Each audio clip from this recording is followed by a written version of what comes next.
देश के भीतर ही बफर जोन क्यों बनाए जा रहे हैं? क्या मणिपुर के हालात अभी भी सामान्य नहीं है? क्या मणिपुर अभी भी चिंता की उन गहरी लकीरों के इर्द गिर्द है जहां पर हिंसा और आपस में दुश्मनी इस हद तक पहुंच गई है कि देश के भीतर ही, राज्य में ही बफर जोन बना दिया गया है? दरअसल दोस्तों, यह मामला है आंतरिक मणिपुर के सांसद अकोजम बिमोल अंगोमचा को केंद्रीय बलों द्वारा इम्फॉल घाटी के बाहरी इलाके में ही एक गांव के दौरान ही रोक दिया गया। उन्हें उस हिस्से में जाने बिल्कुल भी नहीं दिया गया, जिसके बाद राज्य में सांप्रदायिक ताकतों के समर्थन में एक काल्पनिक और संवैधानिक रेखा तथा कथित बफर जोन स्थापित करने को बढ़ावा देने के आरोप लगने लगे। सांसद की तरफ से एक वीडियो बनाया गया जो सोशल मीडिया पे इस वक्त सामने आ रहा है। हालांकि यह वीडियो कुछ दिन पहले का है, पुराना है, जिसमें वो ये बता रहे हैं कि मैं एक सांसद होते हुए भारत की ही जमीन पे भारत के एक हिस्से से दूसरे हिस्से में नहीं जा सकता। जरा सोचिए दोस्तों, वो इसे शर्मनाक बताते हैं और ये कहते हैं कि एक सांसद होने की हैसियत से उनको एक हिस्से में तो जाने की इजाजत है, लेकिन भारत के ही मणिपुर के ही उस दूसरे हिस्से में जाने से रोका जा रहा है। एक बफर जोन बना दिया जा रहा है। वो कहते हैं कि इस देश में न जाने कितने सांप्रदायिक दंगे हुए, उसके बावजूद बफर जोन जैसी स्थिति कहीं पर भी नहीं बनी। ये बहुत ही शर्मनाक बात है कि मणिपुर में एक बफर जोन बना दिया गया भारतीयों के लिए, और सांसद को भी अगर उस इलाके में नहीं जाने दिया जा रहा है तो ये एक बहुत ही बड़ी चिंता का विषय है। दोस्तों, अशोक कुमार पांडे ने लिखा कि मणिपुर में सांसद जो बता रहे हैं सुनकर रूह कांप जाती है। भारतीय जनता पार्टी के सरकार ने मणिपुर को दो हिस्सों में बांट दिया है।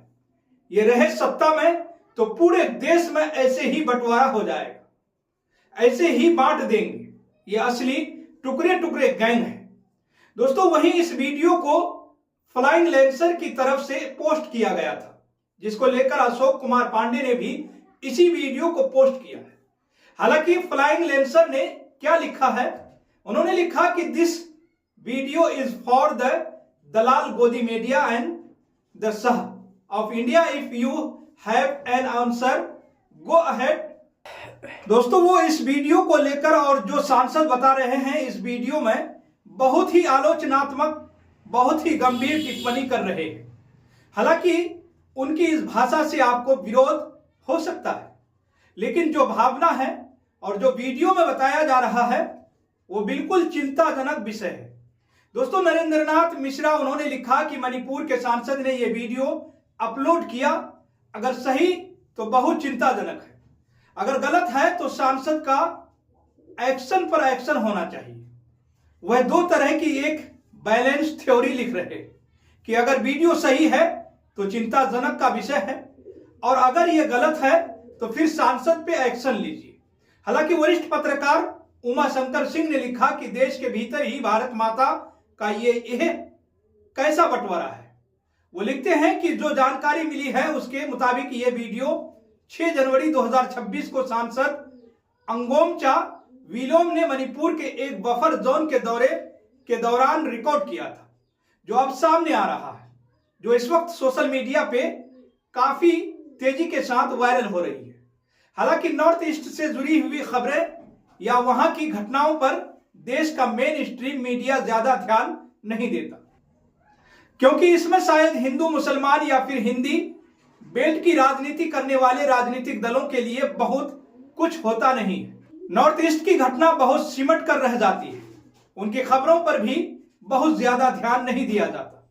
हालांकि उनके सांसद उस इलाके के प्रतिनिधित्व करने वाले लोग बार बार इस बात का जिक्र करते हैं, संसद के भीतर हो, संसद के बाहर हो या फिर सोशल मीडिया पर हो, वो अपनी चिंताओं को जाहिर करते हैं, लेकिन बहुत ज्यादा रिएक्शन मेन स्ट्रीम मीडिया का इस पर देखने को दोस्तों नहीं मिलता है। नतीजा ये होता है कि वहां क्या कुछ घटित हो रहा है और कितना चिंताजनक है, इसकी तरफ किसी का भी ध्यान नहीं जाता, जो हालात को और गंभीर बनाता है। तो बहरहाल दोस्तों, ये वीडियो अब सामने आया है और एक सांसद ने इस वीडियो को सामने रखकर वहां की स्थिति को स्पष्ट किया है। तो ऐसे में सरकार को आधिकारिक तौर पर इस चीज को लेकर एक टिप्पणी करनी चाहिए। उनको बताना चाहिए कि आखिर देश के भीतर ही बफर जोन क्यों बनाए जा रहे हैं। क्या मणिपुर के हालात अभी भी सामान्य नहीं है? जरा सोचिए, क्या मणिपुर अभी भी चिंता की उन गहरी लकीरों के इर्द गिर्द घूम रही है, जहां पर हिंसा और आपस में दुश्मनी इस हद तक पहुंच गई है कि देश का एक राज्य में ही बफर जोन बना दिया गया है? तो फिलहाल खबरों में इतना ही दोस्तों आप इस पूरी रिपोर्ट को लेकर क्या सोचते हैं? आपकी क्या राय है? आप अपनी राय हमारे कमेंट सेक्शन में जरूर लिखिएगा। और साथ ही दोस्तों, अगर आपने अभी तक केनी न्यूज को सब्सक्राइब नहीं किए हैं तो सब्सक्राइब जरूर करें और बेल आइकन को भी दबाना ना भूलें।